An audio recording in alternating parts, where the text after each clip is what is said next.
আসসালামু আলাইকুম সুপ্রিয় শিক্ষার্থীরা, আজকের অনলাইন ক্লাসে সবাইকে স্বাগত জানাচ্ছি। আমি বিবি ফাতেমা, সহকারী শিক্ষক, নোয়াপাড়া উচ্চ বিদ্যালয়, রাউজান, চট্টগ্রাম। আজকে আমি অষ্টম শ্রেণী তথ্য ও যোগাযোগ প্রযুক্তি বিষয় নিয়ে আলোচনা করব। আজকে আলোচনা করব দ্বিতীয় অধ্যায় পাঠ 12 ও 13।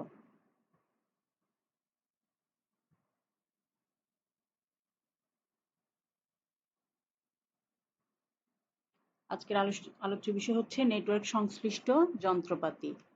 আগের ক্লাসে আমরা নেটওয়ার্ক নিয়ে আলোচনা করেছিলাম, নেটওয়ার্কের বিভিন্ন ব্যবহার নিয়ে আলোচনা করেছি। আজকে নেটওয়ার্ক সংশ্লিষ্ট বিভিন্ন যন্ত্রপাতি নিয়ে আলোচনা করব।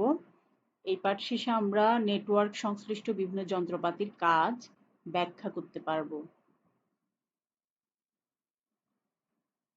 শিক্ষার্থীরা, আমরা ছবিতে দেখতে পাচ্ছি ডান দিকে ছবিতে হাব ও ইউএসবি হাব। হাব কি আমরা সেটা দেখি। সাধারণত তারযুক্ত নেটওয়ার্কে থাকা অনেকগুলো আইসিটি যন্ত্র তথা কম্পিউটার, প্রিন্টার ইত্যাদিকে একসাথে যুক্ত করতে হাব ব্যবহার করা হয়। তাহলে আমরা দেখলাম হাব কেন ব্যবহার করা হয়। সাধারণত তারযুক্ত নেটওয়ার্কে, একটা নেটওয়ার্কে থাকা অনেকগুলো আইসিটি যন্ত্র, সেগুলোকে আমরা একসাথে করার জন্য আমরা কি ব্যবহার করব? হাব ব্যবহার করব। সেই যন্ত্রগুলো কম্পিউটারও হতে পারে, প্রিন্টারও হতে পারে। হাব এক যন্ত্রকে অন্য যন্ত্রের সাথে যোগাযোগ করার সুযোগ দেয়। বলা যায় একই নেটওয়ার্কে হাব দ্বারা সংযুক্ত সকল কম্পিউটার একটি আরেকটির সাথে যোগাযোগ করতে পারে।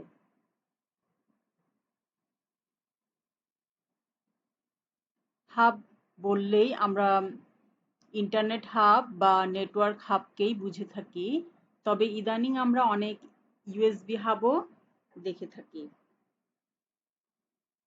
হাবের মধ্য দিয়ে যখন তথ্য বা উপাত্ত এক যন্ত্র থেকে অন্য যন্ত্রে যায়, হাব তখন সেগুলো পড়তে পারে না। এক কম্পিউটার থেকে অন্য একটি কম্পিউটারে তথ্য বা উপাত্ত পাঠালে হাব তার সাথে সংযুক্ত সকল কম্পিউটারে ওই তথ্য বা উপাত্ত পাঠিয়ে দেয়।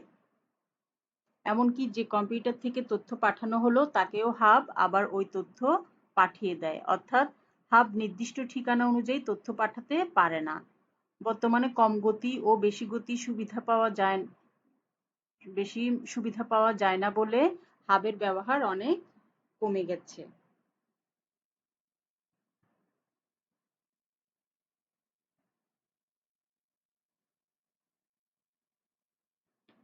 তাহলে আমরা দেখতে পাচ্ছি হাব হচ্ছে কতগুলো একটা তারে সংযুক্ত নেটওয়ার্কে অনেকগুলো যন্ত্রকে সংযুক্ত করার জন্য আমরা হাব ব্যবহার করি। কিন্তু হাবে আবার অনেকগুলো অসুবিধাও আছে।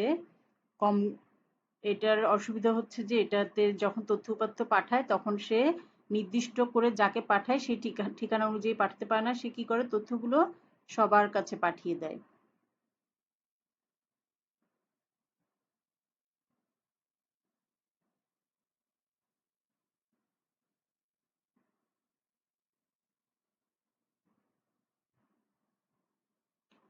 হাব তো বোঝা গেল, ছবিও দেখা গেল। এখন আমরা সুইচ সম্পর্কে জানবো।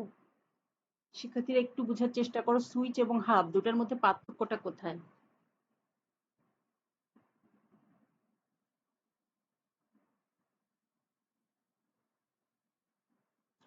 এটিও হাবের মতো একটি ক্ষুদ্র আইসিটি যন্ত্র। বর্তমানে যে কোনো নেটওয়ার্ক তৈরি করতে বেশিরভাগ সময় সুইচ ব্যবহার করা হয়। হাবের সাথে সুইচের প্রধান পার্থক্য হলো সুইচ তারের সাথে সংযুক্ত প্রত্যেকটি আইসিটি যন্ত্রকে পৃথকভাবে শনাক্ত করতে পারে, কিন্তু হাব তা পারে না। হাব কি করে, পৃথকভাবে শনাক্ত না করে একটা তথ্য সবাইকে পাঠিয়ে দেয়। যে তথ্যটা পাঠিয়েছে তাকেও সে একই তথ্য আবার দিয়ে দেয়। ফলে সুইচ দিয়ে তৈরি নেটওয়ার্কের যে কোনো আইসিটি যন্ত্র নোড সরাসরি অন্য যন্ত্রের সাথে যোগাযোগ করতে পারে। সুইচের সাথে যুক্ত যন্ত্রগুলো শুধু যাকে ডাটা বা উপাত্ত পাঠাতে চায় তাকেই উপাত্ত পাঠায়। তাহলে সুবিধা কোনটাতে বেশি? সুইচে। সুইচ যেহেতু নির্দিষ্ট কম্পিউটারকে তথ্য উপাত্ত পাঠাতে পারে বা নির্দিষ্ট যন্ত্রকে তথ্য উপাত্ত পাঠাতে পারে, কিন্তু হাব সেটা পারে না।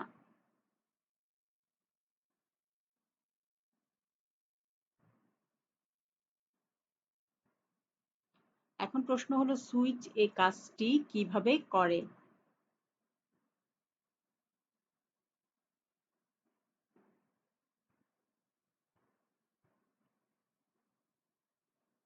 সুইচ তার সাথে সংযুক্ত প্রত্যেকটি আইসিটি যন্ত্রের একটি করে ঠিকানা বরাদ্দ করে। সুইচ কি করে, প্রত্যেকটা আইসিটি যন্ত্রকে ঠিকানা দিয়ে দিয়ে চিহ্নিত করে ফেলে এবং ওই ঠিকানা অনুযায়ী তথ্যের আদান প্রদান করে। অর্থাৎ কোনো একটি ঠিকানা থেকে অন্য কোনো ঠিকানার উপাত্ত বা ডেটা পাঠাতে চাইলে সুইচ এক ঠিকানার তথ্য অন্য ঠিকানায় পৌঁছে দেয়। এই বরাদ্দকৃত ঠিকানাকে তথ্য ও যোগাযোগ প্রযুক্তির ভাষায় Mac media access control address নামে ডাকা হয়। কি ঠিকানা বা তথ্য যোগাযোগ প্রযুক্তির ভাষায় এই বরাদ্দকৃত ঠিকানাকে কি বলা হয়? ম্যাক ম্যাক সংক্ষেপে ম্যাক এর পুনরূপ হচ্ছে মিডিয়া অ্যাক্সেস কন্ট্রোল অ্যাড্রেস নামে ডাকা হয়, ম্যাক অ্যাড্রেস। উপরের শ্রেণীতে এই বিষয়ে আমরা আরো ব্যাপকভাবে জানব। আলাদা আলাদা ঠিকানা ব্যবহারের কারণে সুইচ হাবের চেয়ে অনেক দ্রুত গতিতে কাজ করতে পারে। এজন্য নেটওয়ার্ক তৈরিতে সুইচই এখন সবার পছন্দ। তাহলে আমরা দেখতে পাচ্ছি হাবের চেয়ে সুইচ ব্যবহারটা সুবিধাজনক, তাই নেটওয়ার্ক ব্যবহারে অনেকেই এখন হাবের চেয়ে সুইচই বেশি পছন্দ করছে।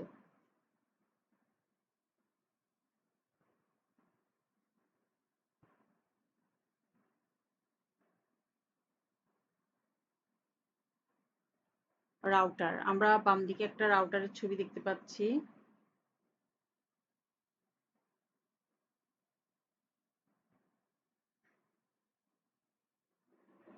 রাউটার শব্দটি এসেছে রাউট শব্দ থেকে।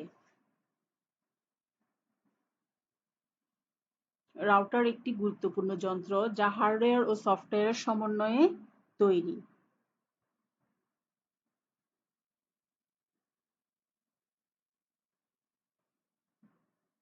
এটি নেটওয়ার্ক তৈরির কাজে ব্যবহার করা হয়। ইন্টারনেট অসংখ্য নেটওয়ার্কের সমন্বয়ে তৈরি। একই প্রোটোকলের উপরের শ্রেণীতে আলোচনা করা হবে। একই প্রোটোকলের, প্রোটোকল মানে আমরা জানি, আমরা আগের ক্লাসে পড়েছি, প্রোটোকল হচ্ছে কি নিয়ম কানুন, কতগুলো নিয়ম, যে নিয়মের অধীনে কম্পিউটারগুলো পরস্পরের সাথে যোগাযোগ করে। একই প্রোটোকলের অধীনে কার্যরত দুটি নেটওয়ার্ককে সংযুক্ত করার জন্য রাউটার ব্যবহৃত হয়। তাহলে আমরা দেখতে পাচ্ছি রাউটার কেন ব্যবহৃত হয়? দুটি নেটওয়ার্ককে সংযুক্ত করার জন্য। বর্তমানে ইন্টারনেটে অসংখ্য রাউটার রয়েছে।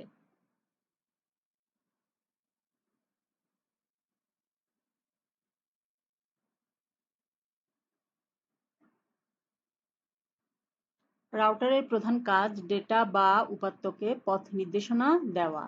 ধরো অস্ট্রেলিয়ায় অবস্থিত কোনো বন্ধুকে ইমেইলের মাধ্যমে কেউ একটি ছবি পাঠাতে চায়। ছবিটি কয়েকটি ডেটা প্যাকেটে বিভক্ত হয়ে ইন্টারনেটের মাধ্যমে বন্ধুর কম্পিউটারে পৌঁছাবে। প্রতিটি ডেটা প্যাকেটে গন্তব্যস্থলের ঠিকানা যুক্ত থাকে। ইন্টারনেট যেহেতু জালের মতো গোটা পৃথিবী জুড়ে বিস্তৃত, তাই বিভিন্ন ডেটা প্যাকেট বিভিন্ন পথে গন্তব্যে পৌঁছাতে পারে। একটি ডেটা প্যাকেট কোনো একটি রাউটারে পৌঁছালে পরবর্তী কোনো পথে অগ্রসর হলে ডেটা সহজে এবং দ্রুত গন্তব্যে পৌঁছাবে তার পথনির্দেশ দেয় ওই রাউটার। তাহলে আমরা দেখতে পাচ্ছি রাউটার কি করে?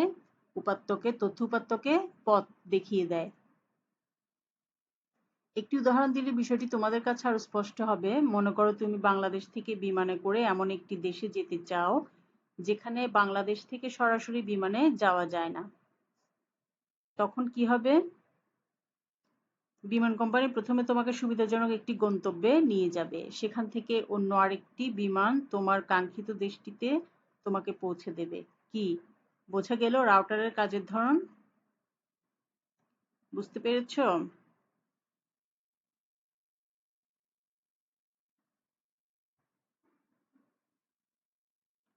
আচ্ছা, আমরা এই পাঠে নতুন শিখলাম কি hub, USB hub, node, switch, Mac address, router, protocol, data packet.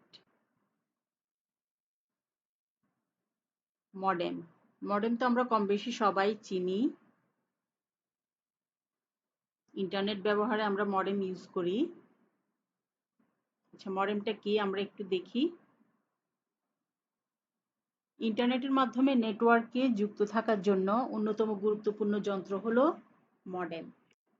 মডিউলেটরের মো এবং ডিমডিউলেটর হতে ডিইএম, ড্যাম এই অংশ দুটি সমন্বয়ে মডেম শব্দটি তৈরি হয়েছে।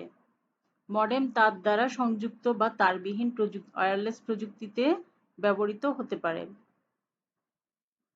ইন্টারনেটের মাধ্যমে ডাটা বা উপাত্ত পাঠানোর জন্য এক ধরনের সিগন্যাল দরকার হয়। মডেম এমন একটি নেটওয়ার্ক ডিভাইস যা কম্পিউটার হতে প্রাপ্ত ডিজিটাল সিগন্যালকে রূপান্তর করে নেটওয়ার্ককে প্রেরণ করে। আবার নেটওয়ার্ক হতে প্রাপ্ত সিগন্যালকে রূপান্তর করে কম্পিউটারে প্রেরণ করে। তাহলে আমরা দেখলাম মডেম শব্দটি এসেছে মো এবং ড্যাম। মডিউলেটরের মো, ডিমডিউলেটরের ড্যাম থেকে মডেম শব্দটির উদ্ভব হয়েছে এবং মডেম তারযুক্ত এবং তারবিহীন দুরকমই হতে পারে।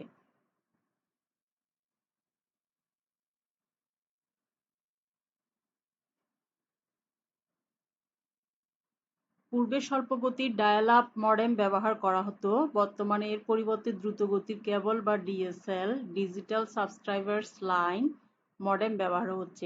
এছাড়া বর্তমানে প্রচুর পরিমাণে ওয়াইফাই ওয়্যারলেস ফিডেলিটি মডেম ব্যবহৃত হচ্ছে। তাহলে আমরা দেখতে পাচ্ছি আগের মডেমগুলো অনেক স্বল্প গতির ছিল আর এখন দ্রুত গতির মডেম ব্যবহার করা যায়।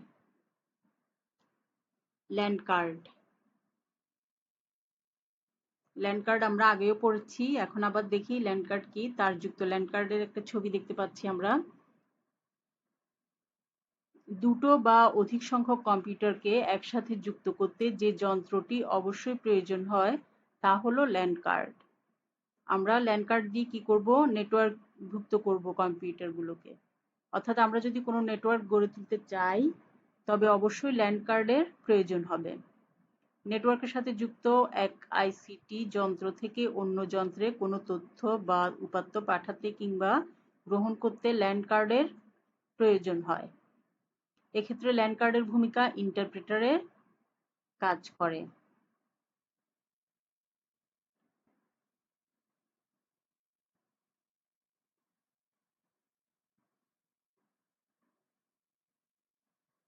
বর্তমানে এক্ষেত্রে ল্যান্ড কার্ডের ভূমিকা ইন্টারপ্রেটারের মতো। বর্তমানে পাওয়া যায় এমন প্রায় সব কম্পিউটার বা ল্যাপটপ বা আইসিটি যন্ত্রের মাদারবোর্ডের সাথেই ল্যান্ড কার্ড সংযুক্ত থাকে, বিল্ড ইন থাকে। তারপরও কিছু আইসিটি যন্ত্রে আলাদা করে ল্যান্ড কার্ড সংযুক্ত করতে হয়। প্রযুক্তির উন্নয়নের ফলে এমন তারবিহীন ল্যান্ড কার্ড খুবই জনপ্রিয়। আমরা দেখতে পাচ্ছি যেগুলো তারবিহীন সেগুলোরই জনপ্রিয়তা বেশি, কারণ সেগুলো সহজেই বহন করা যায়। যে তারবিহীন ল্যান্ড কার্ড দেখতে পাচ্ছি, আর আগের ছবিটা ছিল তারযুক্ত ল্যান্ড কার্ড।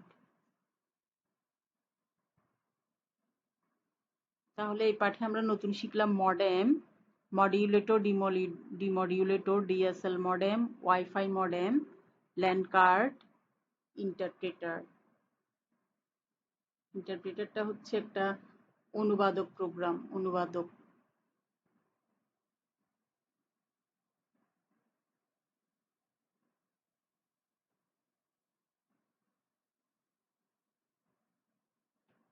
শিক্ষার্থীরা, তোমাদের জন্য একটি বাড়ির কাজ দেওয়া হয়েছে, তোমরা বাড়ির কাজটি তুলে নাও। হাব, সুইচ ও রাউটারের পার্থক্য নির্ধারণ করো। তোমরা সুন্দর করে তিনটার পার্থক্য লিখে নিবে। হাব কি সেটা আমরা বুঝেছি এবং সুইচ আর হাবের মধ্যে পার্থক্য বুঝেছি, রাউটারও বুঝেছি। তোমরা নিজেদের মতো করে নিজেরা পার্থক্য তৈরি করবে। আমার মনে হয় আজকের ক্লাস ক্লাসের বিষয়বস্তু তোমাদের সবার কাছে পরিষ্কার, সবাই বুঝতে পেরেছো? আমার ক্লাস আজকে আমি এখানেই শেষ করছি। সবাই ভালো থাকবে, সুস্থ থাকবে। ধন্যবাদ সবাইকে।